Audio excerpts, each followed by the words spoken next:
श्याम जी देवाय नमः। ओम श्री सद्गुरु श्याम जी देवाय नमः। पर्थ में गुरु जी को वंदना वंदना वंदना। द्वितीय आदि गणेश, तृतीय सिमरा मां शारदा, मां शारदा। मेरे कंठ करो प्रवेश जय जय श्याम। मेरी लाज रखना, मेरी लाज रखना गुरु जी, मेरी लाज रखना प्रभु जी, मेरी लाज रखना। ओ तेरा पूजन, तेरा पूजन करो हमें गुरु जी, मेरी लाज रखना प्रभु जी, मेरी लाज रखना श्याम जी, मेरी लाज रखना। ओ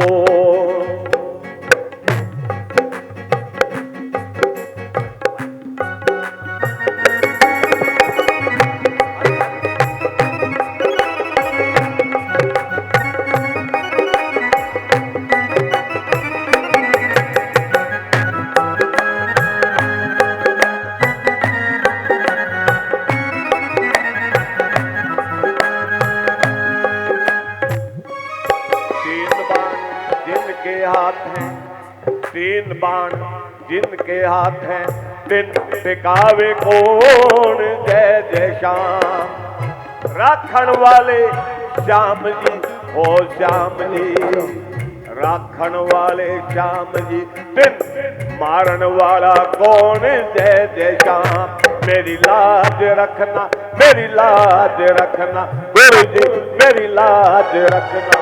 ओ मेरी लाज रखना, मेरी लाज रखना, मेरी लाज रखना, मेरी लाज रखना। पीपल पूजन में चला, मैं चला, मैं चला। पीपल पूजन में चला गुरु अपने के साथ जय जय श्याम। पीपल पूजई हरि मिलई, एक पंथ दो काज जय जय श्याम। मेरी लाज रखना, मेरी लाज रखना गुरु जी, मेरी लाज रखना। ओ पीपल पूजन में चला। आदमी को रोजी रोटी की जरूरत होती है, पैसा कमाने में चला, घर परिवार के लिए पीपल पूजन में चला, पैसा कमाने में चला। गुरु अपने के साथ मन में परमपिता परमात्मा का ध्यान करके, जब मन में परमात्मा ध्यान रहेगा तो बेईमानी नहीं होगी, ईमानदारी का कमा कर लाएंगे, जिससे बरकत भी होगी, घर में सुख भी रहेगा और परमात्मा भी मिलेगा। पीपल पूजई, धन भी मिला और परमात्मा भी मिले, एक पंथ दो काज। मेरी लाज रखना, मेरी लाज रखना गुरु जी, मेरी लाज रखना। ओ मेरी लाज रखना, मेरी लाज रखना गुरु जी, मेरी लाज रखना। ओ खाटू नगर में बैठ के, चुलकाना गाँव में बैठ के, सबका मुजरा ले जय जय श्याम। जाकी जैसी भावना, ओ जाकी जैसी भावना, वैसो ही फल देत जय जय श्याम। मेरी लाज रखना, मेरी लाज रखना गुरु जी, मेरी लाज रखना प्रभु जी, मेरी लाज रखना। ओ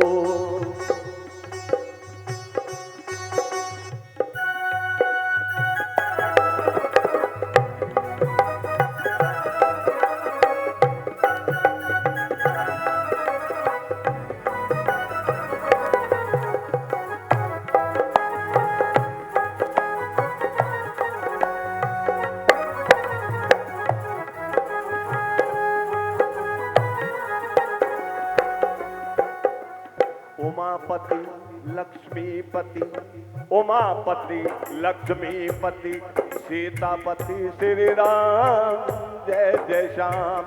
लज्जा सबकी राखियो हो राखियो, लज्जा सबकी राखियो, हे नंगले के बाबा श्याम जय जय श्याम।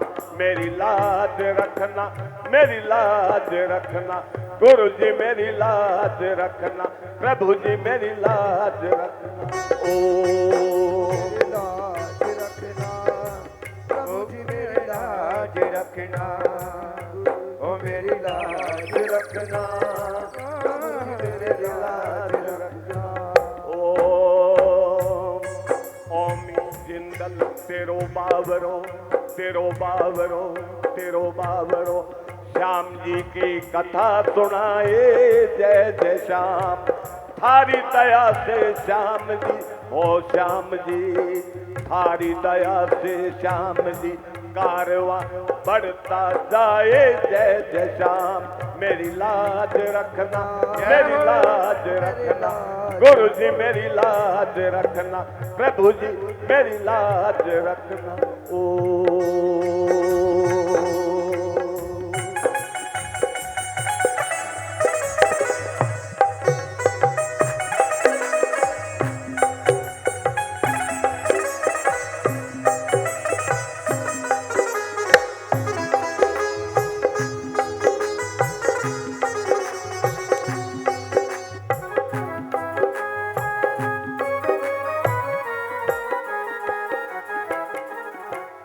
सबसे पहले गुरु वंदना है। और गुरु कौन है? गुरु ब्रह्मा, गुरु विष्णु, गुरु ब्रह्मा, गुरु विष्णु, गुरु देवो महेश्वराय, गुरु साक्षात परब्रह्म। ओ गुरु साक्षात परब्रह्म, तस्मै गुरुवे नमः, तस्मै गुरुवे नमः। ओ देखिए, ज्ञान ब्रह्मा जी से भी मिलता है, विष्णु जी से भी मिलता है, और शंकर महादेव तो ज्ञान के ज्ञानियों के भी ज्ञानी हैं, लेकिन इन सब के भी गुरु वो परम पिता परमात्मा है, परब्रह्म परमात्मा। मैं उसी की गुरु रूप में पूजा करता हूँ, जिसको ब्रह्मा विष्णु और महेश भी हर पल ध्याते हैं। तो नानक जी क्या कह रहे हैं? सतनाम वाहे गुरु, सतनाम वाहे गुरु, वाहे गुरु जी। सतनाम सतनाम सतनाम जी, वाहे गुरु, वाहे गुरु, वाहे गुरु जी। ओ वो परम पिता परमात्मा का नाम ही सत्य है, और वो ही इस संसार का गुरु है। यही वेदों की वाणी है, यही बाबा नानक देव की वाणी है, और यही तुलसीदास जी कह रहे हैं। ओम श्री गुरु चरण सरोज रज, निज मन मुकुर सुधार, बरनऊ रघुवर विमल जसु। उस परमपिता परमात्मा का वर्ण करो, जो दाय को फल चार, जो कुछ देने में समर्थ है। बोलो खाटू नरेश की ये हो। तो गुरु कौन है? ओम गजाननम भूत गणाधि सेवितम, कपित जम्बो फल चारु भक्षणम, उमासुतम शोक विनाशकारकम, नमामि विघ्नेश्वर पाद पंकजम। ओम श्री लंबोदर गज बदन, जय जय जय श्री गणेश, विघ्न हरण मंगल करण, काटो सकल कलेश गुरु जी, काटो सकल कलेश, काटो सकल कलेश प्रभु जी, काटो सकल कलेश। ओ तो तुलसीदास जी गणेश वंदना किस प्रकार करते हैं? गाइए गाइए गणपति जगवंदन। ओ गाइए गणपति जगवंदन, शंकर सुत माँ गौरी जी के नंदन, सिद्धि सदन गज बदन विनायक, दीन दयालु अति सुखदायक, कुशा प्रिय शुभ मंगल दाता, विद्या बारिधि बुद्धि विदाता, मांगत ओमी जिंदल कर जोरी, बसही श्री श्याम जी मानस मोरी, गाइए गणपति जगवंदन ओ।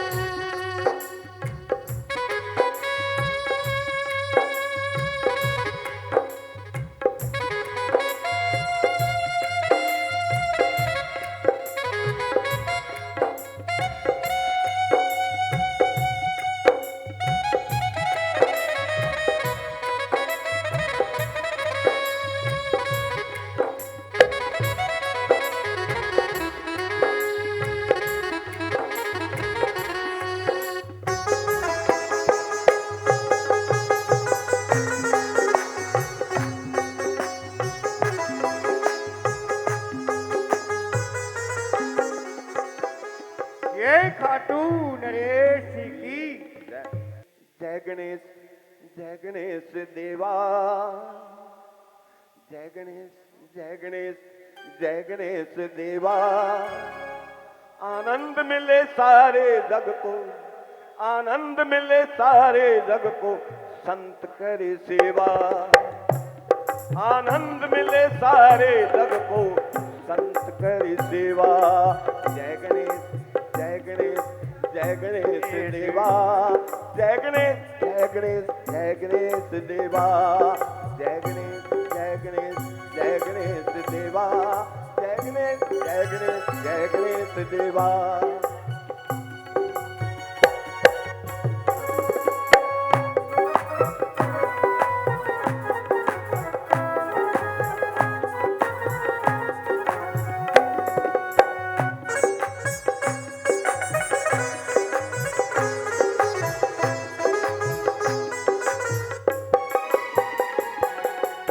आज्ञा का पालन करे।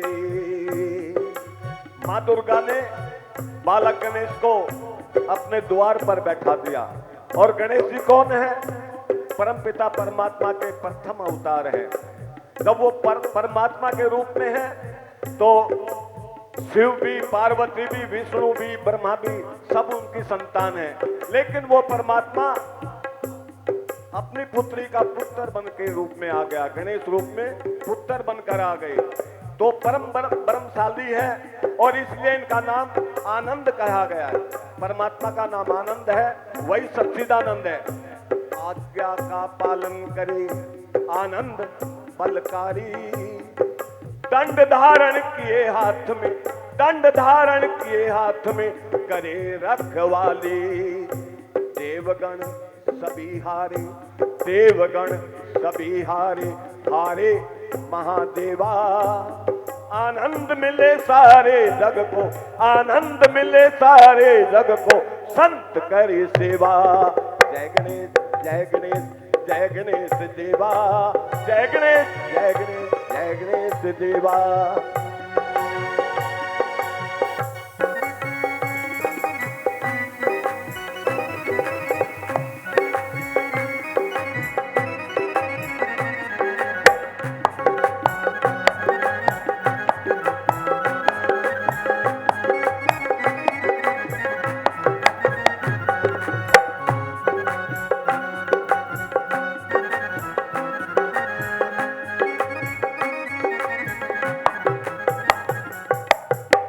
रणथंभौर तेरी जन्मभूमि, रणथंभौर तेरी जन्मभूमि, सौराष्ट्र में डेरा।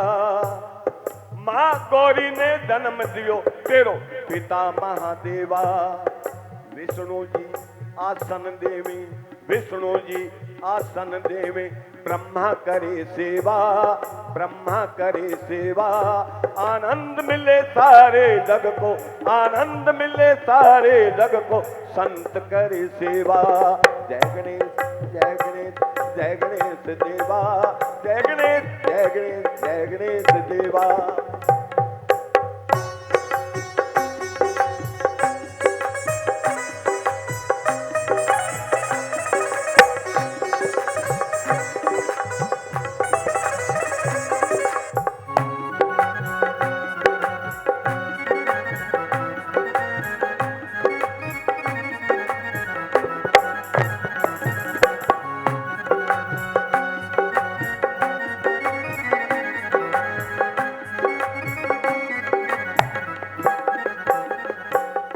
विघ्नहर्ता मंगल करता, विघ्नहर्ता मंगल करता, चार भुजाधारी। परमात्मा के चार हाथ नहीं होते, उनके भी दो हैं, लेकिन वो इतने बलशाली हैं, जैसे एक जूडो कराटे वाला अकेला 10 का 7 कर लेता है, वो परमात्मा सबको अकेला सुलझ लेता है। इसलिए उनका चतुर्भुज, 10 भुज, 1000 भुज, कितना भी कह देते हैं, हाथ उनके दो ही हैं। ये कल्पना है कि वो 1000 हाथ वाला है। विघ्नहर्ता मंगल करता, चार भुजाधारी, चंद्रमा जी तिलक लगावे, करे मूसे की सवारी। लड्डवन को मूसा खावे, लड्डवन को मूसा खावे, और खावे मेवा। आनंद मिले सारे जग को, आनंद मिले सारे जग को, संत करे सेवा। जय गणेश जय गणेश जय गणेश देवा, जय गणेश जय गणेश जय गणेश देवा। देखिए, समझने वाला है, जो यहाँ भोग लगता है उसे कौन खाता है? आप और हम खाते हैं ना। तो मूसक कौन है? मूसक मतलब हम कहते हैं गणेश की सवारी मूसा है, लेकिन वो मूसक हमें ही कहा गया है। हमारे मूलाधार से एक सुषुम्ना नाड़ी शुरू होती है। सुषुम्ना नाड़ी का नाम सुना होगा पंडित जी। मूलाधार से शुरू होती है और गुदा रीढ़ के मार्ग से ज्ञान चक्कर तक आती है। तो रीढ़ मजबूत है, शरीर मांस का जोथड़ा लटकता नहीं है, तो सबसे मजबूत है। हमारी पीठ में स्वयं भगवान गणेश रहते हैं, और पीठ पर है तो वो हमारे पर सवार है ना। तो जो मानव है, जीव है, उसी पर भगवान सवार रहते हैं, उसी को मूसक कहा गया है। और जो भोग लगता है उसको हम ही तो खाते हैं। बोलो गणपति महाराज की। रोगियों का रोग हरि, कोडियों का कोड हरि, रोगियों का रोग हरि, कोडियों का कोड हरि, निर्मल करे काया। अज्ञानियों को ज्ञान देवे, पांजन को पुत्र देवे, निर्धनों को माया। पान फूल दो बसे, पान फूल दो बसे, जो जन करे सेवा। आनंद मिले सारे जग को, आनंद मिले सारे जग को, संत करे सेवा। जय गणेश जय गणेश जय गणेश देवा, जय गणेश जय गणेश जय गणेश देवा।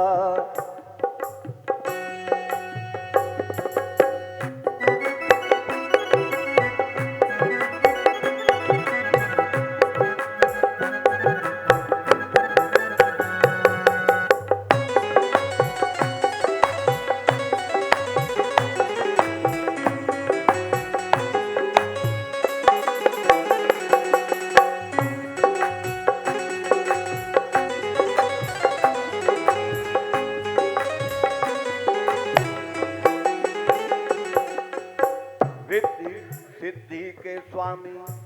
रिद्धि का मतलब धन और दौलत है, सिद्धि का मतलब साधना है। संसारी लोगों को धन की जरूरत है, और संतों को, तपस्वियों को साधना की जरूरत है, सिद्धि की जरूरत है। तो परमात्मा सबको, जिसको जो आवश्यकता है, सब कुछ देते हैं। ये पत्नियां नहीं है, अक्सर कह देते गणेश की पत्नी है, गणेश की पत्नियां नहीं है, ये उनकी विशेषता है, उनके गुण हैं। रिद्धि सिद्धि के स्वामी, शुभ मंगलकारी, लाभ मिले सारे जग को, कामना सब पूर्ण करे जग बलिहारी। ओमी जिंदल तेरी आरती गावे, आरती गावे। विघ्न हरो देवा, विघ्न हरो देवा, विघ्न हरो देवा। आनंद मिले सारे जग को, आनंद मिले सारे जग को, संत करे सेवा। जय गणेश, जय गणेश, जय गणेश देवा। जय गणेश, जय गणेश, जय गणेश देवा। जय गणेश, जय गणेश, जय गणेश देवा। जय गणेश, जय गणेश, जय गणेश देवा। जय गणेश, जय गणेश, जय गणेश देवा। जय गणेश, जय गणेश, जय गणेश देवा। जय घोड़ा की लाली की, जय भोले शंकर भगवान की जय। ये गुरु गणेश वंदना, वही गुरु है, वही गणेश है। गणेश जी ही गुरु के रूप में है, गुरु गणेश वंदना है। आज शरद पूर्णिमा का दिन है। दशहरे पे रावण का वध हुआ, आपने नवरात्र पूजन किया और दशहरे पे रावण का वध हुआ। कहते हैं राम रावण के युद्ध में बहुत भयंकर युद्ध था। असंख्य सैनिक युद्ध मैदान में घायल पड़े थे। किसी का हाथ टूटा था, किसी का सर फटा था, किसी की टांग टूटी थी, अनेक प्रकार से घायल थे। और उनके उपचार में लंका में इतनी दवाइयां नहीं थी कि सभी का उपचार किया जा सके। दवाइयां कम पड़ गई, लंका में दवाइयां कम पड़ गई। 4-5 दिन बीत गए। दशहरे से ये पूर्णमासी यही है ना, पूर्णमासी का दिन आ गया। तब भगवान श्री राम ने लंका का सारा दूध एकत्रित किया, लंका का सारा दूध एकत्रित किया और चंद्रमा की चांदनी में खीर प्रसाद बनाया। सब देवताओं से निवेदन किया। ऊपर भी खीर बन रही है और नीचे भगवान का भजन चल रहा है। इसी प्रकार खीर पक रही थी और प्रभु श्री राम सब देवताओं का, परमात्मा का ध्यान लगाकर बैठे थे। तो सब देवताओं ने चंद्रमा के माध्यम से, उसकी शीतल किरणों के माध्यम से जिस पर जो भी दवाई थी उस खीर प्रसाद में डाल दी। बोलो प्रभु श्री राम की। और सुबह भोग लगा के सब घायल सैनिकों में वह खीर का प्रसाद बांटा गया, जिसके खाने से सभी के सभी स्वस्थ हो गए, तंदुरुस्त हो गए। तभी से हमारी संस्कृति में शरद पूर्णिमा में ये खीर का प्रसाद रात की चांदनी में बनाया जाता है, चांदनी में रखा जाता है और सुबह बाबा का पूजन करके भोग लगा के उसका सेवन करते हैं। तो ये हमारे शरीर की सभी व्याधियों को ठीक करता है। हम मनाते जरूर हैं, लेकिन मालूम नहीं है कैसे शुरू हुआ, कहां से शुरू हुआ। तो शरद पूर्णिमा का दिन निकल गया। राम जब वनों को चले तो भरत चित्रकूट पर मनाने के लिए गया था। राम नहीं माने। तब दोनों भाइयों में करार हुआ था कि भैया एक दिन भी लेट हुआ तो मैं जीवित नहीं मिलूंगा। तो राम ने कहा भरत से कि भैया ये तो बता, तुम अयोध्या से चित्रकूट तक मुझे मनाने आए हो तो तुम्हें कितने दिन लगे। तो भरत ने गिनती करके बताया भैया मुझे 18 दिन लगे हैं। तो राम ने कहा मैं जंगलों में कहीं भी होऊंगा, कुछ समय तो मुझे भी आने को लगेगा। 14 साल पूरा होने के बाद मैं अयोध्या की ओर चलूंगा तो कुछ तो समय मुझे भी लगेगा। तुझे 18 दिन लगे हैं, वे 18 दिन मुझे भी दे दे, 18 दिन मुझे भी दे दे। तो भरत ने वो बात स्वीकार की। दशहरे में 18 दिन जोड़ दो तो धनतेरस का दिन आता है। दशहरे में 18 दिन जोड़कर देख लेना, वो दशहरे का दिन आता है। तो वहां दोनों भैया की बात हुई। तब भरत कहने लगे हे भाई, मैं लगता कार्तिक मास है, लगते कार्तिक मास की 13 के सूर्यास्त तक मैं आपका इंतजार करूंगा, आपके आने का इंतजार करूंगा। अगर आप नहीं आए या आपके आने की खबर नहीं लगी तो मैं भी चिता धारण कर लूंगा, मैं भी चिता धारण कर लूंगा। बोलो प्रभु श्री राम की। तो इस प्रकार दोनों भाइयों में पक्का करार हो गया। जिस दिन रावण का वध हुआ उसी दिन 14 साल पूरे हो गए। राम वनवास के 14 साल, जिस दिन रावण का वध हुआ आसोज के दशहरे के दिन, तो वो वनवास की अवधि समाप्त हो गई। तो अयोध्या में राम का इंतजार होने लगा। अयोध्या में राम का इंतजार होने लगा। भरत ने मुनादी करा दी कि जो भी मेरे भाई के आने की खबर करेगा उसे मुंह मांगा इनाम दिया जाएगा। जैसे आजकल भी, आज तो कम हो गया, पढ़े लिखे लोग हैं, पहले बारात बहू लेके आते थे ना, जो पहले खबर करता था उसे इनाम मिलता था, देते थे ना, कुछ 4 लड्डू या कुछ भी देते थे। है, मालूम है क्या? नहीं है? नहीं, अब नहीं, अब तो पढ़े लिखे लोग नहीं करते। पहले गांव में ये प्रथा थी, जब बहू लेके घर में आते थे बारातियों में से जो सबसे पहले घर में आता था तो उसे कम से कम 4 लड्डू तो देते थे, नहीं कुछ और भी देते थे। हाँ, देते थे। बोलो प्रभु श्री राम की। तो भरत ने मुनादी कराई कि जो भी मेरे भाई के आने की खबर करेगा तो उसे इनाम दिया जाएगा। तो ये कार्तिक, कल से कार्तिक है, तो कार्तिक स्नान आरंभ हुआ। अयोध्या के लोग सुबह सुबह उठकर दूर दूर तक राम की खोज में जाने लगे। देर होती तो नदी में स्नान करके, सरयू नदी में स्नान करके घर लौटने लगे। तो ये कार्तिक स्नान आरंभ हुआ। कार्तिक स्नान कल से शुरू है ना, आज से शुरू कर दिया होगा। तो ये कार्तिक स्नान आरंभ हुआ।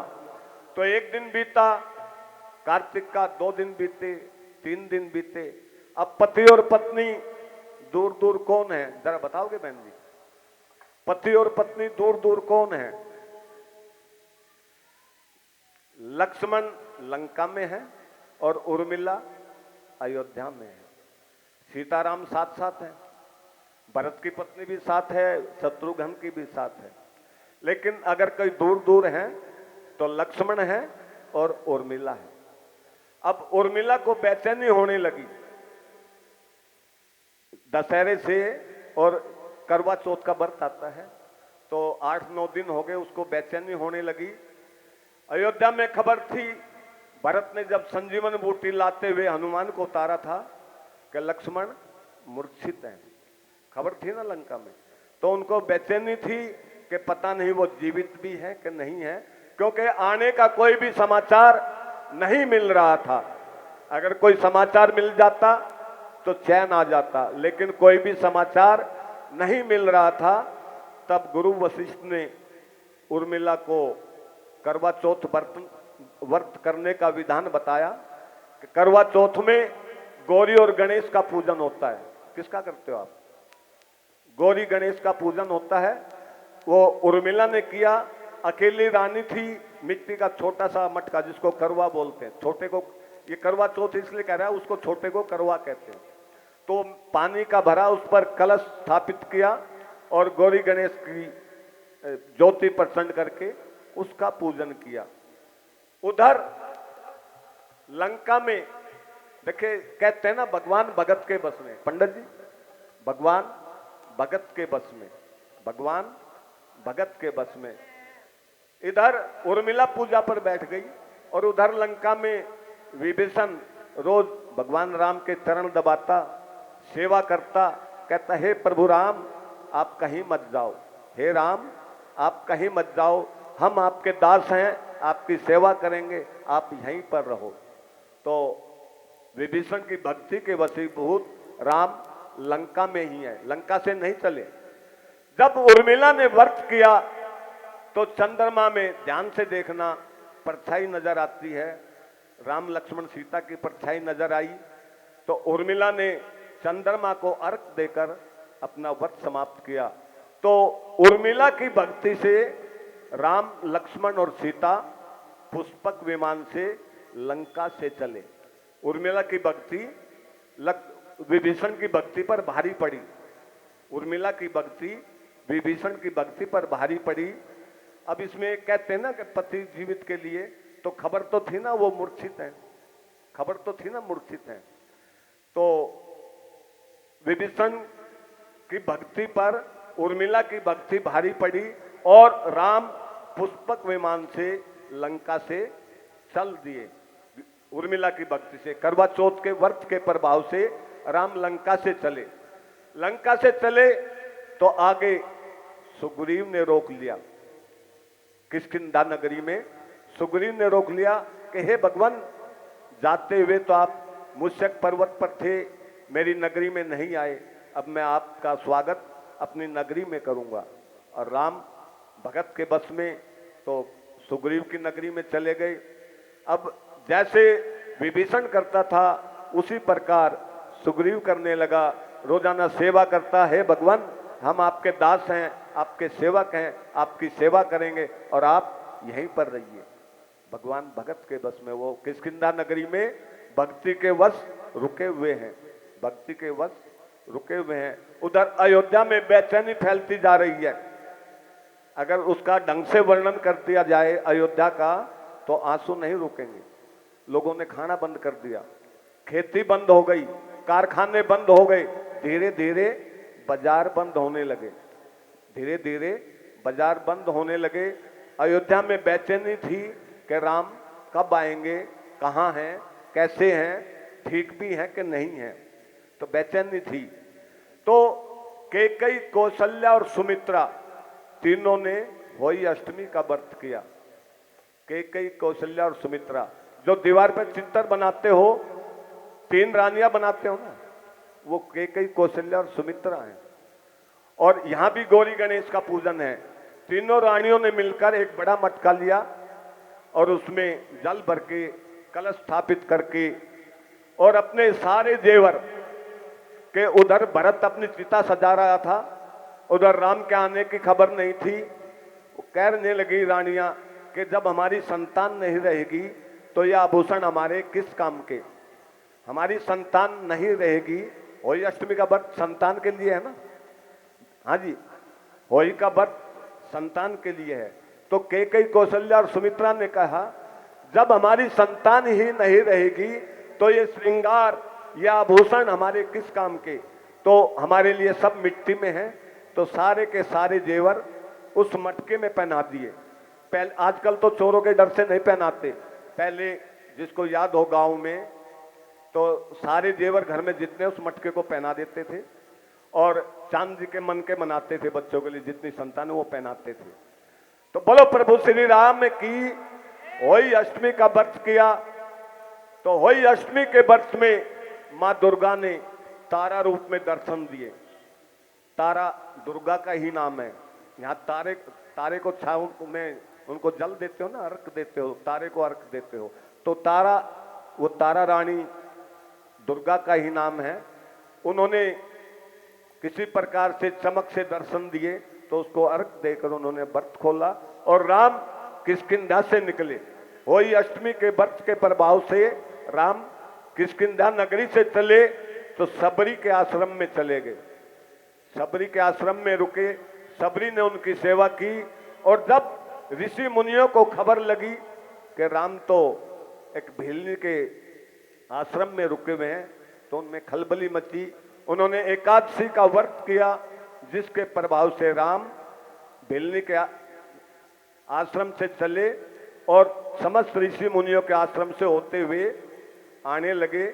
तो 13 का दिन भारद्वाज आश्रम में हो गया। 13 का दिन भारद्वाज आश्रम में हो गया। उधर भरत की चिता पूरी हो गई। वह एक एक लकड़ी, 2-2 लकड़ी रोज लाता था। कोई भी अपने राजा के मरने का जुगाड़ तो नहीं करेगा ना, तो जनता कोई लकड़ी नहीं लाती थी। भरत अपनी चिता की लकड़ियां खुद लाता था, थोड़ी थोड़ी लकड़ियां बनाते। तो 13 तक वो चिता पूरी तैयार हो गई। चिता तैयार हो गई, सूरज छिपने का समय आया तो भरत चिता पर जा बैठा। चिता पर बैठकर सरसों के तेल का एक बड़ा दिया प्रज्वलित किया। उसे यम का दिया कहते हैं। यम तेरस बोलते हैं ना। तो यम का, सरसों के तेल का दिया जागृत करके अपनी चिता पर रखा और यमराज का पूजन करने लगे। कहने लगे, हे यमराज, जीवित जलना पाप है, आत्महत्या करना पाप है, तो इसलिए मेरे प्राणों को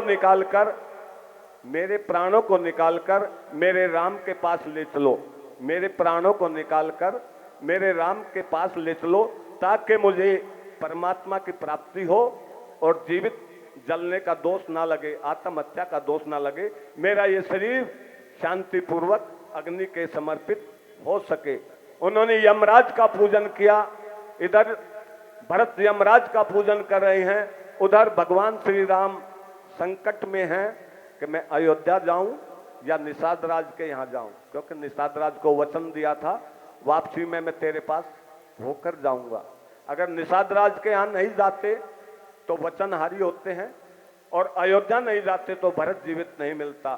तब संकट के समय प्रभु श्री राम ने भी हनुमान जी को याद किया। किसको याद किया? हनुमान जी को। हनुमान जी प्रकट हुए तो भगवान श्री राम कहने लगे, अयोध्या नगरी का बहुत बुरा हाल है, अपने साथ यमराज को और कुबेर को, भरत यमराज की पूजा कर रहा है, अपने साथ यमराज को भी ले जाओ और कुबेर को भी ले जाओ। जो आज्ञा प्रभु। हनुमान यमराज और कुबेर के साथ अयोध्या की ओर चल दिए और भगवान श्री राम निषाद राज की ओर चल दिए। जब भरत ने वंदना की कि हे अग्नि प्रज्वलित हो, हे यमराज मेरे प्राणों को निकाल लो, तभी वहां पर हनुमान जी कुबेर और यमराज के साथ अयोध्या नगरी में प्रकट हुए। बोलो प्रभु श्री राम की, बोलो प्रभु श्री राम की, बोलो प्रभु श्री राम की। और जब राम का जयकार का उद्घोष समाधि में बैठे भरत के कानों में गया तो उसने अपनी आंखें खोल दी। आंखें खोलकर देखा तो सामने हनुमान जी खड़े हैं। हनुमान को भरत पहचानता था क्योंकि बाण मार के उतारा था, पहचानता था ना। तो भरत हनुमान को देखते ही भरत चिता से कूद पड़ा और कहने लगा, भैया मेरे भैया कहाँ हैं? हे हनुमान जी मेरे भाई कहाँ हैं? मेरे भाई कहाँ हैं? मेरे भाई कहाँ हैं? तो हनुमान जी कहने लगे, धीरज रखो, भाई आ रहे हैं, हम खबर लेकर आए हैं, भाई आ रहे हैं। तो अयोध्या में जो सन्नाटा पसरा था, जो लोग बद आवाज थे, भूखे, कई कई दिनों के भूखे थे, बेहाल थे, तो वहां जहां गम था वहां पर ढोल बजने लगे। आने की खबर तो खुशी हो गई ना, तो ढोल बजने लगे, नगाड़े बजने लगे, चारों तरफ बाजार खुलने लगे। पहले सारी रात बाजार खुलते थे, आजकल तो चोर डकैतों का डर इतना हो गया कि रात को बाजार कम खुलते हैं। सारी रात बाजार खुलने लगे, सजने लगे, लोगों ने खरीदारी शुरू की। और उधर भरत ने कुबेर को अयोध्या के खजाने पर बैठा दिया कि सबके काम धंधे बंद हैं, जैसे लॉकडाउन में काम धंधे बंद थे ना, जेब खाली है। तो भरत ने कहा, जो जितना पैसा मांगे उसे उतना ही दे दो। कुबेर को, कुबेर तो धन का स्वामी है ना, तो कुबेर को अयोध्या के खजाने पर बैठा दिया और मुनादी करा दी कि जिसको जितने भी पैसे की जरूरत है वह राजकोष से आकर ले जाए। इसलिए यह दिन धनतेरस भी कहलाता है और यम तेरस भी कहलाता है। यहाँ लक्ष्मी पूजन भी है और यम पूजन भी है। यम हमें स्वस्थ करता है, हमें निरोग करता है, और लक्ष्मी हमें समृद्धि देती है। तो ये सुख और समृद्धि का दिन है, इसको ठीक तरह से मनाना चाहिए। बोलो प्रभु श्री राम की। अब जब खबर हो गई, खुशी हो गई, तो वही अष्टमी का व्रत किया था ना कैकेयी, कौशल्या और सुमित्रा ने। जब खबर लगी हमारे बेटे आ रहे हैं, तो छोटी दिवाली में उस मटके के जल से तीनों रानियों ने स्नान किया, करते हैं ना आज भी, उसी मटके के जल से करते हैं ना। और सारे जेवर धारण किए, 16 श्रृंगार किए, सारे जेवर धारण किए, 16 श्रृंगार किए, और उसी जल से बहुत सी जगह आटा भी गूंथते हैं।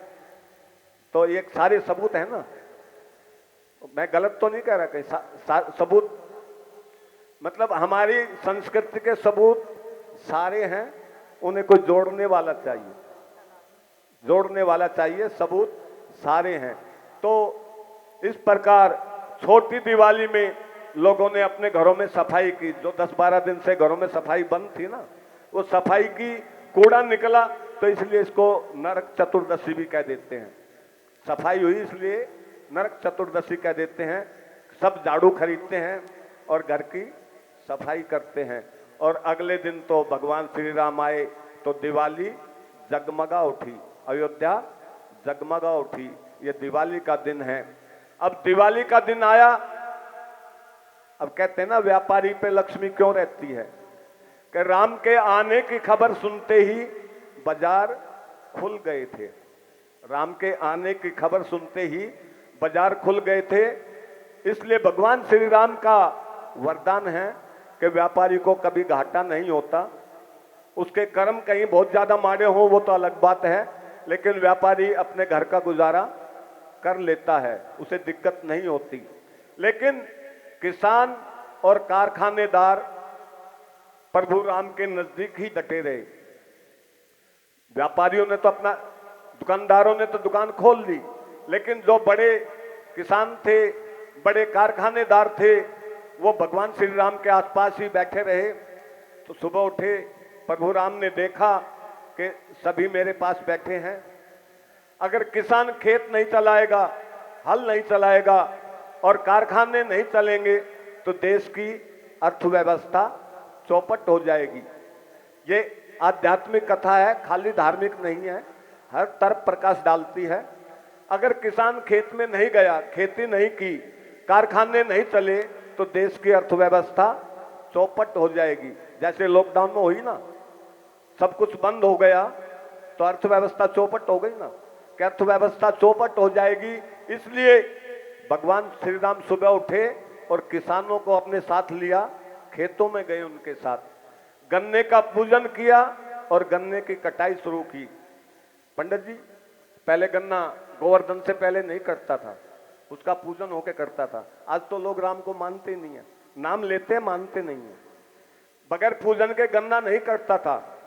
अब तो सारे नियम टूट गए, क्योंकि हमें अपनी संस्कृति का ज्ञान भी नहीं है। पुराने लोग मानते थे, आज के अब तो कॉन्वेंट शिक्षा आ गई है, अंग्रेजी शिक्षा। वो कहते हैं भगवान कुछ नहीं है, वो कहते हैं आज कुछ नहीं है। हमारी जो संस्कृति है वो खत्म हो गई है, क्योंकि सन 1835 में आपने इतिहास पढ़ा हो, लॉर्ड बेंटिक थे, एक लॉर्ड मैकाले विद्वान आए थे अंग्रेजों के, और उन्होंने गुरुकुल शिक्षा पर पाबंदी लगा दी थी और हमारे शास्त्र जब्त कर लिए थे।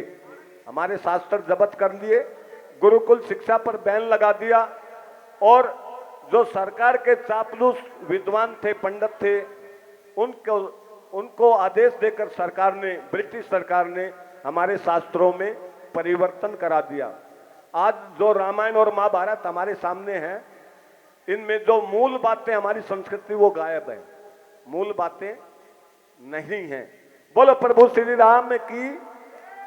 तो राम ने गन्ने का पूजन कराया, फिर भूमि का पूजन किया, गाय का पूजन किया और बैल का पूजन किया। भूमि, गाय और बैल का पूजन करके बैल जुतवाए, हल जुतवाए, गेहूं की बुआई का काम आरंभ हुआ। गेहूं की बुआई का काम आरंभ हुआ। यही गोवर्धन पूजा है। ये मथुरा के लोग कहते हैं ना कि वो पर्वत उठा लिया, ये जुगाड़ू कथा है, ये जुगाड़ू कथा है। गोवर्धन नहीं उठाया भगवान ने। भगवान ने गाय का, भूमि का और बैल का पूजन कराया, गेहूं की बुआई शुरू कराई। हमें अन्न धन वहीं से तो मिलता है ना। तो ये गोवर्धन पूजा है। गोवर्धन पूजा कराने के बाद भगवान श्री राम ने कारखानेदारों को अपने साथ लिया, उनके कारखानों में गए, मशीनरी का पूजन किया और कारखाने चालू कराई। ये विश्वकर्मा पूजा है, ये विश्वकर्मा पूजा कहलाती है। तो ये पहला दिन बीता। दूसरे दिन भगवान श्री राम अपनी बहन के घर चले गए। उनकी एक बहन थी जो भाई के वियोग में अर्धमूर्छा में थी, अर्धमूर्छा में थी। इसलिए भगवान राम अपने साथ यमराज को ले गए। यह दिन यम द्वितीया भी कहलाता है। तो बहन के घर गए, उसको ठीक किया, उसका उपचार किया और आने के बाद ये जो बिहार के लोग छठ पूजा करते हैं ना, ये सूर्य पूजा है। सूर्य राम के कुल देवता है, सूर्य प्रभु श्री राम के कुल देवता है। ये सूर्य वंश है, सूर्यवंश है ना। तो प्रभु श्री राम ने अपनी बहन के घर आने के बाद सूर्य पूजा आरंभ की, जिसे छठ पूजा के नाम से कहते हैं। 3 दिन ये पूजा चली। तो सप्तमी में अर्घ दिया। जब पूजा संपन्न हो गई तो भरत राम के पास जा बैठे। पंडित जी, भरत राम के पास जा बैठे, हे भैया, अब आपका सब काम से फारिग हो गए हो, ये अयोध्या का राज सिंहासन खाली पड़ा है, आप इस पर आ जाओ, आप अयोध्या के सिंहासन पर विराजमान हो जाओ। तो राम कहने लगे कि भैया मुझे भी तो 3-4 दिन हो गए आए को, तुम्हारी अभी तक कहीं से कोई भी शिकायत नहीं मिली है, तुम्हारी अभी तक कोई भी शिकायत नहीं मिली है। अब शिकायत नहीं है तो मैं तुम्हें कैसे हटा दूं? जब तुम बहुत सुंदर तरीके से राज चला रहे हो तो तुम ही इस गद्दी पर बैठे रहो। तो कथा ज्ञान देती है। आज भाइयों में झगड़ा संपत्ति के पीछे है, एक दूसरे का कत्ल कर देते हैं। और यहाँ पर एक भाई कह रहा तुम बैठो और दूसरा कह रहा नहीं तुम बैठे रहो। कितना स्नेह है भाई भाइयों में। कथा सुनने का लाभ है, कथा ज्ञान देती है, हमारा परिवार कैसे चले यह निर्देश देती है, यह हमें कथाओं से ज्ञान मिलता है। तो अब भरत जिद पर अड़े हैं, राम नहीं मान रहे। राम नहीं मान रहे हैं तो भरत ने राम की परिक्रमा शुरू कर दी। तो छठ पूजा के बाद ही शुरू होती है ना प्रभात फेरी, मंदिरों से निकलती है। पंडित जी, उससे पहले तो नहीं निकालते या पहले निकालते हो? सब सबूत पक्का है ना, मतलब बात पक्की है ना, झूठी तो नहीं है ना, बात झूठी तो नहीं, सबूत भी तो है ना सारे। देख ऐसे ये कथा आज तक सुनी नहीं होगी, नई कथा है, नहीं सुनी ना कभी। तो ये प्रभात फेरी भरत ने परिक्रमा शुरू की तो भरत के पीछे पीछे अयोध्या के सारे लोग हो लिए, बहुत बड़ा रेला हो गया। तो अयोध्या की परिक्रमा होने लगी। परिक्रमा चलती रही चलती रही, राम अपनी जिद पर अड़े रहे। तो पूर्णिमा का दिन आ गया, कार्तिक पूर्णमासी का दिन आ गया। आखिरकार राम को स्वीकार ही करना पड़ा। जब राम ने हामी भर दी तो पूरे अयोध्या के लोग कंधों पर बैठाकर राम को सरयू नदी ले गए, वहां पर उनको स्नान कराया, कंधे पर बैठाकर लाए और राम का राज तिलक हुआ। कार्तिक पूर्णिमा में राम का राज तिलक हुआ। बोलो प्रभु श्री राम की। तो ये कार्तिक मास कथा है, इसमें कहीं कोई कमी लगी हो नहीं ना। तो अब इसके आगे जब प्रभु श्री राम अयोध्या के सिंहासन पर बैठ गए, ये श्याम कथा शुरू हो रही है। मतलब ये है तो वहां से भी श्याम कथा, लेकिन अब मैं यहां से श्याम कथा नाम दे रहा हूं। जब प्रभु श्री राम अयोध्या के सिंहासन पर बैठ गए तो उनका रोजाना दरबार लगता था। राम का दरबार लगता था जिसमें हर कोई अपनी फरियाद लेकर जाता था। तो कहते हैं जिस प्रकार राम का दरबार लगता था उसी प्रकार सीता का भी दरबार लगता था। सुना है कभी? जिस प्रकार राम का दरबार लगता था उसी प्रकार सीता का भी दरबार लगता था। अयोध्या में आज भी है वो सीता का भवन जिसको कहते हैं, जिसमें दरबार लगता था। सीता का भी दरबार लगता था।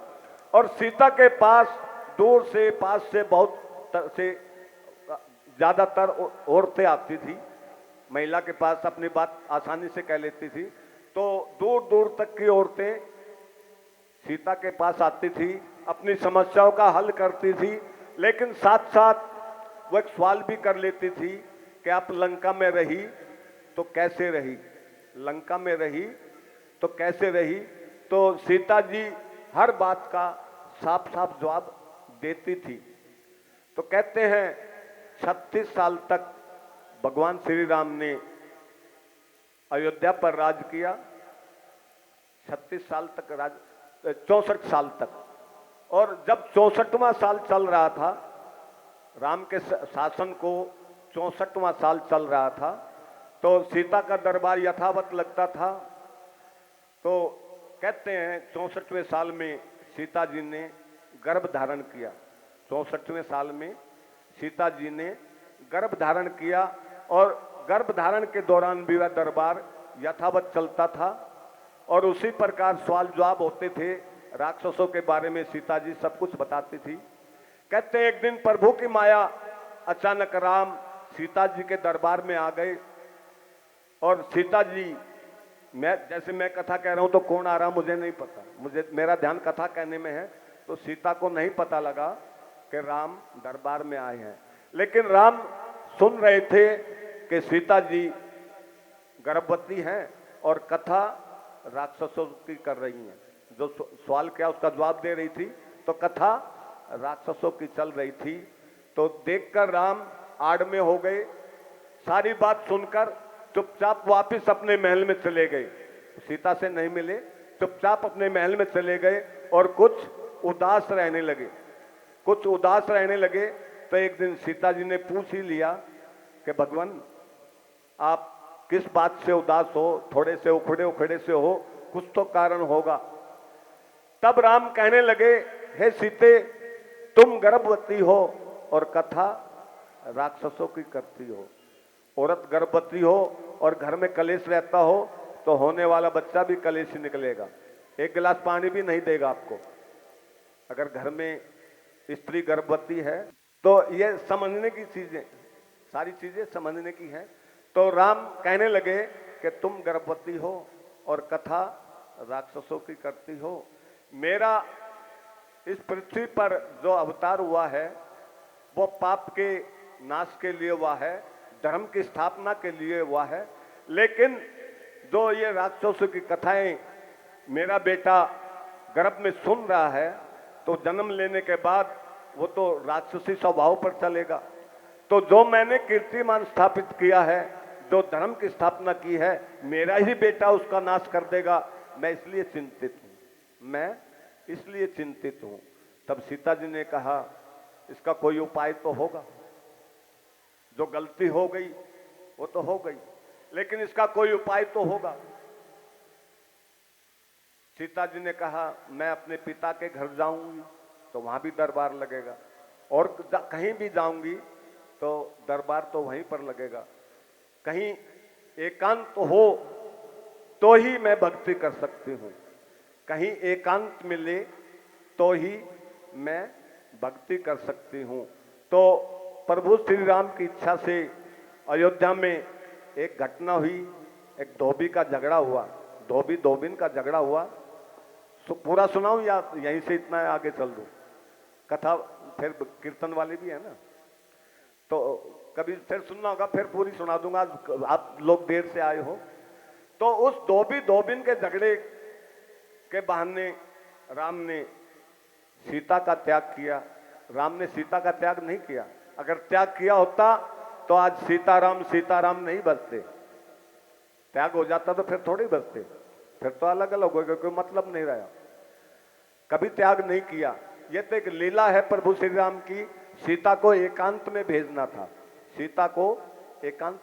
था, तो उस धोबी की घटना के बहाने राम ने सीता का त्याग किया और लक्ष्मण को भेजा कि इसको जंगल में छोड़ आओ, वाल्मीकि आश्रम के निकट कहीं जंगल में छोड़ आओ।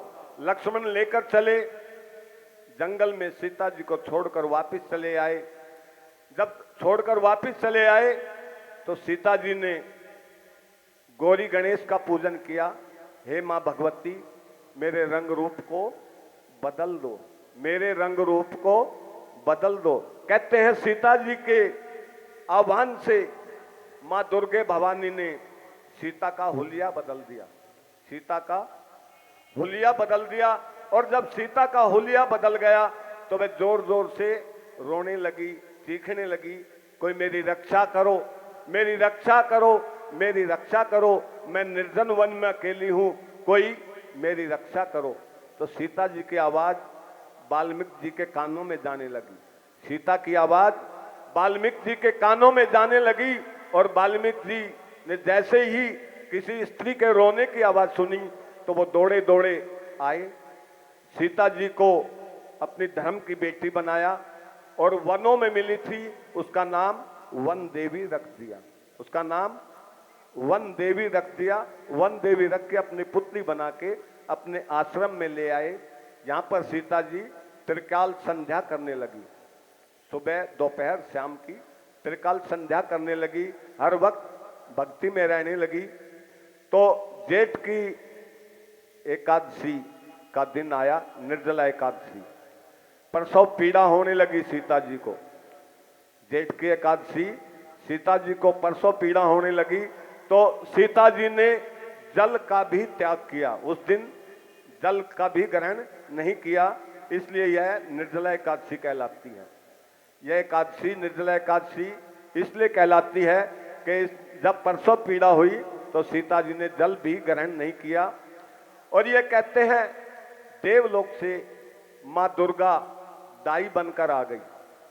माँ दुर्गा आया बनकर, दाई बनकर आ गई, और जो आश्रम की महिलाएं थी, दासियां थी, उनको बाहर कर दिया कुटी से, कुटी अंदर से बंद कर ली। और दिन के ठीक 12 बजे सीता जी ने एक बालक को जन्म दिया। कहते हैं वह बालक यक्ष योनि में था। वह बालक यक्ष योनि में था। न वह मानव था, न वो राक्षस था। क्यों? पहले राक्षसी कथाएं सुनी, बाद में भक्ति की, दोनों के प्रभाव से उसकी योनि बदल गई। वह बालक यक्ष योनि में हुआ। माँ दुर्गा जो दाई के रूप में थी, उसने उस बालक को एक कपड़े में लपेटा, कुटी का दरवाजा खोला और उस बालक को लेकर शिवलोक चली गई, भगवान शंकर जी के पास चली गई। जाकर भगवान शंकर के चरणों में डाल दिया। इधर आप पूछेंगे लव कुश कहां से हुए, तो इधर की कथा पूरी कर लेते हैं। तो जब वह दाई, जो दुर्गा दाई बनकर आई थी, बालक को लेकर आकाश की ओर उड़ गई। बाहर दरवाजे के दासियां खड़ी थी इंतजार में कि कब खबर मिलेगी बालक होने की। उन्होंने देखा वह तो बालक को लेकर उड़ गई, तो रोती चीखती वो वाल्मीकि जी के तरफ दौड़ी। हे बाबा, वह तो बालक को लेकर भाग गई। सीता जी का बालक होने की खबर सुनी है ना, सीता जी का बालक हो गया था। तो वह रोती चीखती वाल्मीकि जी के पास गई कि बाबा, वह तो बालक को लेकर भाग गई, बालक को लेकर भाग गई। सीता जी का बालक तो खो गया, बालक तो खो गया, बालक तो खो गया। रुदन करने लगी, जोर जोर से चीखने लगी। तो वाल्मीकि जी ने उनको चुप करा दिया कि चुप हो जाओ, बालक मेरे पास है, बालक मेरे पास है, चुप हो जाओ। और ऐसा क्यों कहा वाल्मीकि जी ने? क्योंकि वाल्मीकि आश्रम के बाहर शत्रुघ्न की सेना का पड़ाव था। कहते हैं भगवान राम ने शत्रुघ्न को कोई मधु नाम के राक्षस को मारने के लिए भेजा था, और भरत शत्रुघ्न को हिदायत दी थी, आदेश दिया था कि मधु राक्षस को मारने से पहले तुम्हें वाल्मीकि जी का आशीर्वाद लेना जरूरी है। जब तक उनका आशीर्वाद नहीं मिले वहां से आगे नहीं बढ़ना है। तो शत्रुघ्न की सेना का पड़ाव वाल्मीकि आश्रम के बाहर था। वाल्मीकि जी ने विचार किया, अगर इनके रोने की आवाज शत्रुघ्न के कानों में पहुंची तो राम को पता लग जाएगा बालक हो गया है, मैं उनको क्या जवाब दूंगा। इसलिए उन दासियों को तो चुप करा दिया कि बालक मेरे पास है, लेकिन खुद चिंतित हो गए, बेचैन हो गए कि सीता जी को जब होश आएगा तो मैं उसको बालक कहां से दूंगा। तो वैसे तो औरत को सब पता रहता है, अर्धमूर्छा में होती है, सब पता रहता है, लेकिन वहां पर योग माया का पैरा था। योग माया के कारण सीता जी गहन निंद्रा में थी। योग माया के प्रभाव से सीता जी गहन निंद्रा में थी, उसे नहीं मालूम क्या हुआ क्या नहीं हुआ। तब वाल्मीकि जी ने समाधि धारण की और गौरी गणेश का पूजन किया। आगम निगम बखानी तुम शिव पटरानी, आरती में आता है ना। आगम का मतलब है तुम जीवन देती हो, निगम का मतलब है तुम ही जीवन ले लेती हो। तो जीवन दुर्गा ही देती है और दुर्गा ही लेती है। दुर्गा का वायु रूप है और हमारा बल, वो बल की देवी कहलाती है ना। सांसों में बल है, कोई कहता भुजाओं में, कोई कहता घुटनों में, लेकिन सांस निकल जाए तो सब बेकार है ना। तो बल कहां पर है? सांसों में दुर्गा का वास है, सांसों में दुर्गा का वास है। तो वाल्मीकि जी ने गौरी गणेश का पूजन किया कहते हैं गौरी गणेश के पूजन से वाल्मीकि जी हथेली पर 2 बूंद अमृत की आई। उन अमृत के प्रभाव से और मंत्रों के प्रभाव से जो खिलौने बनाए थे सीता जी के बच्चे को खेलने के लिए, जो खिलौने बनाए थे उनमें प्राण डाले, और जैसे ही उन बच्चों में प्राण डले वाल्मीकि जी ने दोनों बच्चों को अपनी बगल में दबाया और दौड़े दौड़े सीता की कुटी में गए। कुटी में जाकर सीता जी के पास दोनों बालक लेटा दिए और तुरंत वापस उल्टे पैर अपनी कुटी में आ गए। और जैसे ही उन बालकों ने रुदन शुरू किया तो योग माया का पैरा खत्म हुआ। सीता की आंख खुली और उसने अपने पास 2 बच्चों को देखा तो वह बड़ी खुश हुई। 9 दिन बाद उनका नामकरण संस्कार हुआ। 9 दिन बाद उनका नामकरण संस्कार हुआ और एक तरफ शत्रुघ्न बैठा है नामकरण संस्कार में। वाल्मीकि जी ने शत्रुघ्न को बुला लिया क्योंकि वो तो जानते थे, वाल्मीकि जी त्रिकालदर्शी थे, वो सब कुछ जानते थे। उन्होंने शत्रुघ्न को बुला लिया और सामने उनकी भाभी बैठी है, लेकिन उनका रूप बदला हुआ था इसलिए वो पहचान नहीं पाए कि ये सीता जी है, क्योंकि उनका हुलिया बदला हुआ था, सीता जी का रूप बदला हुआ था। तो शत्रुघ्न जी ने दोनों बालकों का नामकरण संस्कार कराया, अपने गले के कीमती हार उन दोनों बच्चों को गले में पहनाए। बोलो खाटू नरेश की। तो इस प्रकार लव कुश का जन्म हुआ। ये कथा आगे भी है, लेकिन अब मैं बाबा श्याम की कथा की ओर चलता हूं। बहन जी सुनो जरा ध्यान से। तो जिस बालक को दुर्गा शिवलोक ले गई थी, मां दुर्गा ने उस बालक को भगवान शंकर के चरणों में डाल दिया। तो भगवान शंकर ने उस बालक का नाम सूर्यवर्चा रख दिया। सूर्य वंश में उत्पन्न हुआ था, सूर्यवर्चा उस बालक का नाम रख दिया और उसे यक्षलोक का राजा बना दिया, उसे यक्षलोक का राजा बना दिया। इस प्रकार समय बीतता गया, त्रेता युग बीता, द्वापर युग आया, भगवान श्री कृष्ण के अवतार का समय आया। तब उस बालक ने, तो कहते हैं जब धरती पर पाप बढ़ा तो देवताओं की सभा हुई। उस सभा में समस्त देवता मौजूद थे। ब्रह्मा जी ने वहां पर खड़े होकर कहा कि धरती पर अत्याचार बढ़ रहे हैं और देवताओं में ऐसा कौन सक्षम है जो पृथ्वी पर अवतार ले और पापियों का विनाश करे, धर्म की स्थापना करे।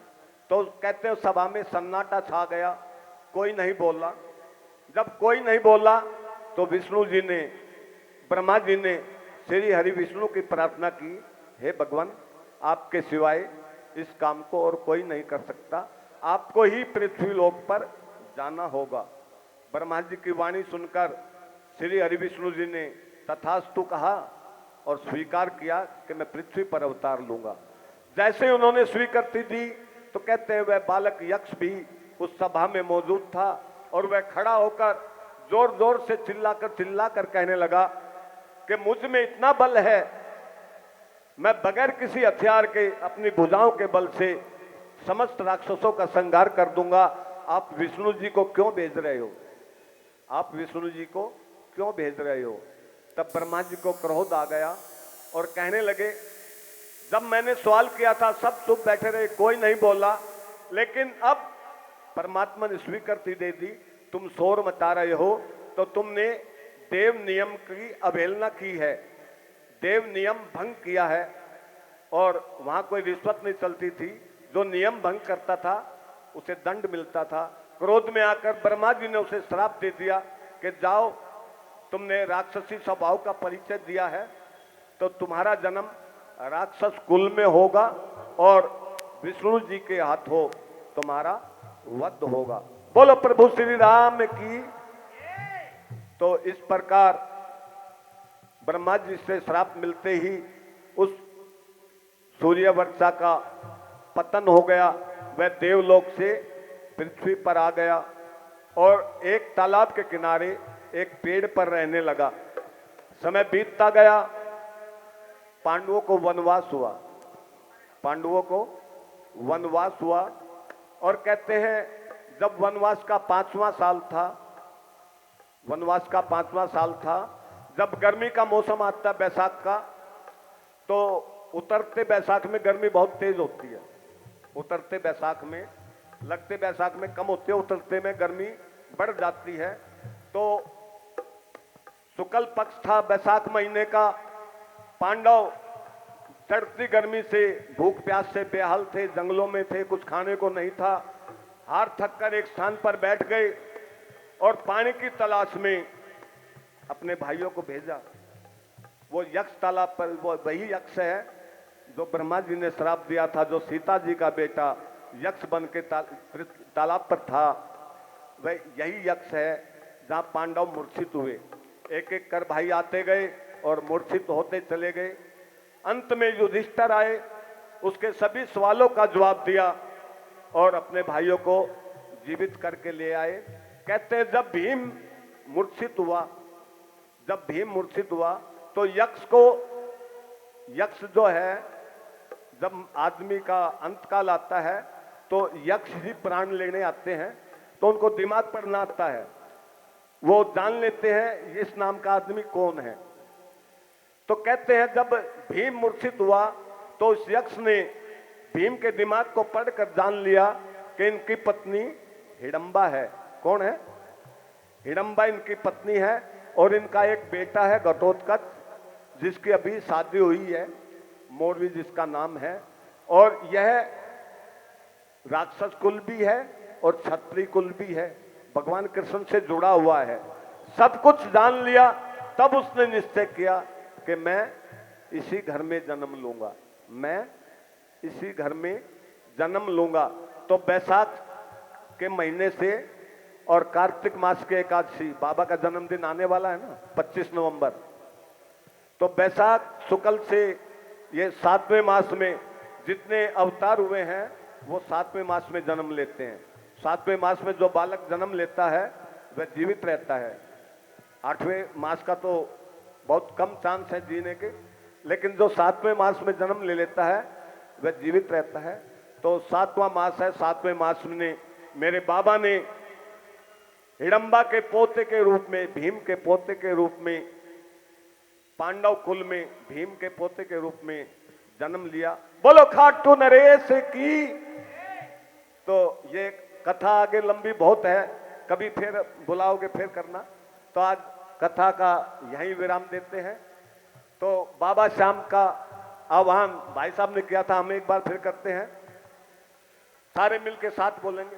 ओम श्री श्याम श्री श्याम श्री श्याम श्री श्याम श्री श्याम श्री श्याम श्री श्याम श्री श्याम श्री श्याम श्री श्याम श्री श्याम श्री श्याम जी की जय हो। जय श्री श्याम बाबा, जय श्री श्याम, जय श्री श्याम बाबा, जय श्री श्याम। खाटू वाले बाबा जय श्री श्याम, खाटू वाले बाबा जय श्री श्याम।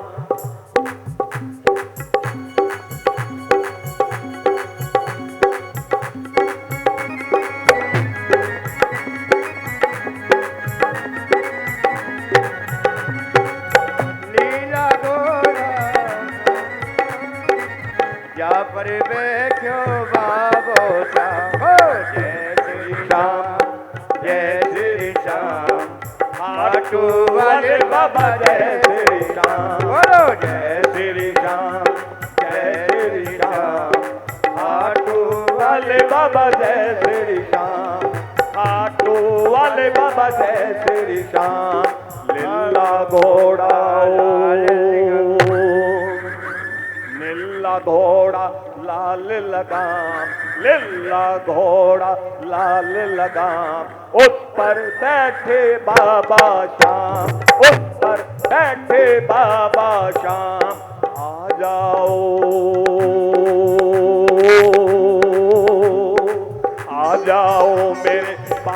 श्याम, आ जाओ मेरे बाबा श्याम। सबके बिगड़े बना दो काम, सबके बिगड़े बना दो काम, सबके बिगड़े बना दो काम, सबके दुखड़े मिटा दो श्याम, सबके दुखड़े मिटा दो श्याम। जय श्री श्याम बाबा, जय श्री श्याम, जय श्री श्याम बाबा, जय श्री श्याम। खाटू वाले बाबा जय श्री श्याम, खाटू वाले बाबा जय श्री श्याम। तीन बाणधारी बाबा श्याम, तीन बाणधारी बाबा श्याम। लिल्ले के असवार मेरे श्याम, लिल्ले के असवार मेरे श्याम। हारे के सहारे श्याम, हारे के सहारे श्याम। शीश के दानी बाबा श्याम, शीश के दानी बाबा श्याम। श्याम प्यारे प्यारे श्याम, श्याम प्यारे प्यारे श्याम।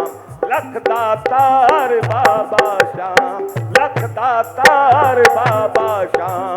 जय श्री श्याम बाबा, जय श्री श्याम।